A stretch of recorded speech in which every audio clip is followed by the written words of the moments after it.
నెల్లూరు జిల్లా బుచ్చిరెడ్డిపాలెం మండలం జొన్నవాడ క్షేత్రంలో వెలసి ఉన్న దక్షిణ భారతదేశంలోనే ప్రసిద్ధి చెందిన ప్రముఖ పుణ్యక్షేత్రమైన శ్రీ మల్లికార్జున స్వామి కామాక్షతాయి దేవస్థానమునకు చైర్మన్ పదవికి ఇటీవల పుట్టాలక్ష్మి సుబ్రహ్మణ్యం నాయుడు విరమణ చేసిన తర్వాత నూతన చైర్మన్గా ఇందుకూరుపేట మండలంలోని ఓ నాయకుడికి కట్టపెట్టాలని పుకార్లు షికార్లు చేస్తున్నాయని, ఈ నేపథ్యంలో అధికార పార్టీ నాయకులు, ప్రతిపక్ష నాయకులు ప్రజల నుండి వ్యతిరేక గాలులు వేస్తున్నాయి.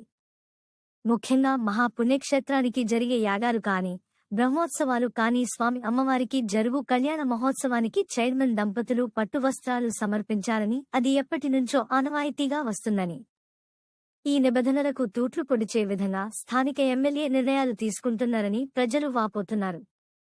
బుచ్చిరెడ్డిపాలెం మండలంలో చరిత్ర కలిగిన నాయకులు ఉన్నా నేడు జొన్నవాడ దేవస్థానంకు చైర్మన్గా పక్క మండలం నుంచి తీసుకురావడం ఏంటని, ఇది మాకేం కర్మ అంటూ ప్రజలు తీవ్ర అసహనం వ్యక్తం చేస్తున్నారు. ఇప్పటికైనా ఎమ్మెల్యే అన్ని విధాలుగా ఆలోచించి తగు నిర్ణయం తీసుకుని బుచ్చిరెడ్డిపాలెం మండల వాసులకు మాత్రమే చైర్మన్ పదవి ఇవ్వాలని ప్రజలు కోరుకుంటున్నారు. దక్షిణ భారతదేశంలోనే ప్రముఖ పుణ్యక్షేత్రం అనేటువంటివి శ్రీ కామాక్షతాయి మల్లికార్జున స్వామి దేవస్థానం బుచ్చిరెడ్డిపాలెం మండలంలో ఉంది. నిత్యం కొన్ని వేలాది భక్తులు జొన్నవాడ క్షేత్రానికి వచ్చి పూజలు చేసి అమ్మవారి కృపా కటాక్షాలకి పాత్రులు అవుతూ ఉంటారు. మన రాష్ట్రం నుంచే కాకుండా ఇతర రాష్ట్రాల నుంచి కూడా నిత్యం ఇక్కడికి అమ్మవారి సేవకి భక్తులు వస్తూ ఉంటారు. అంత పేరుగాంచినటువంటి ప్రసిద్ధ పుణ్యక్షేత్రం.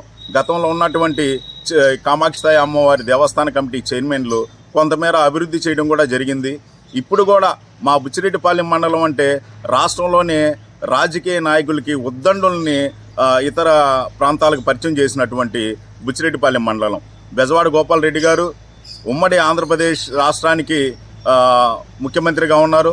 ఉత్తరప్రదేశ్ రాష్ట్రానికి కూడా గవర్నర్గా వ్యవహరించినటువంటి ప్రాముఖ్యత కలిగినటువంటి మా బుచ్చిరెడ్డిపాలెం మండలం.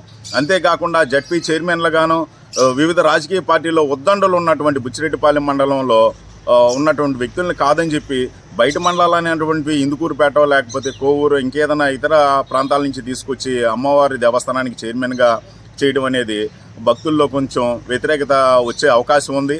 ఎమ్మెల్యే గారు పూర్తిగా అమ్మవారికి చాలా భక్తుడు. ఎమ్మెల్యే గారి దృష్టిలో ఒకవేళ ఇతర మండలాల నుంచి వచ్చి చైర్మన్ చేసే అవకాశం ఏదైనా ఉంటే దాన్ని మళ్ళా పునఃపరిశీలించుకొని బుచ్చిరెడ్డిపాలెం మండలంలో ఉన్నటువంటి ఎవరికైనా సరే రాజకీయ ఉద్దండలు ఎంతోమంది ఉన్నారు కాబట్టి వారిలో ఎవరికైనా కానీ అమ్మవారి దేవస్థానం చైర్మన్గా ఇస్తే నిత్యం ఇక్కడ భక్తులకి అందుబాటులో ఉంటారు, ప్రజలకి అందుబాటులో ఉంటారు. దేవస్థానానికి రోజు వెళ్ళి అక్కడ వసతులు కానీ లేకపోతే ఇంకేదైనా సదుపాయాలు కల్పించినా కానీ అమ్మవారి దేవస్థానాన్ని ఇంకా కొంచెం వసతులు కల్పించేదానికి అవకాశం కూడా ఉంటుంది. ఎమ్మెల్యే గారు దీన్ని కూడా పరిశీలనలో తీసుకోవాలా. అంతేకాదు ఈ అమ్మవారి తిరునాళ్ళ సమయంలో కానీ లేకపోతే విశేష పూజలు నెలకు 2 నెలలకు ఒకసారి జరుగుతూ ఉంటాయి. ఆ పూజల్లో కానీ లేకపోతే ఇంకేదైనా సందర్భాల్లో కానీ సతీ సమేతంగా దేవస్థాన నియమ నిబంధనల ప్రకారం చైర్మన్ గారు సతీ సమేతంగా తలంబ్రాలు కానీ లేకపోతే పట్టు వస్త్రాలు కానీ సమర్పించే అవకాశం ఉంది. దాన్ని కూడా ఎమ్మెల్యే గారు ఒకసారి పరిగణనలోకి తీసుకొని బుచ్చిరెడ్డిపాలెం మండలంలో ఉన్నటువంటి వారికి ఈ దేవస్థాన కమిటీ చైర్మన్ అవకాశం ఇస్తే భక్తులు హర్షిస్తారని చెప్పి దీన్ని ఒకసారి పరిగణనలోకి తీసుకోవాలని చెప్పి ఎమ్మెల్యే గారికి రిక్వెస్ట్ చేసుకుంటా ఉన్నాం.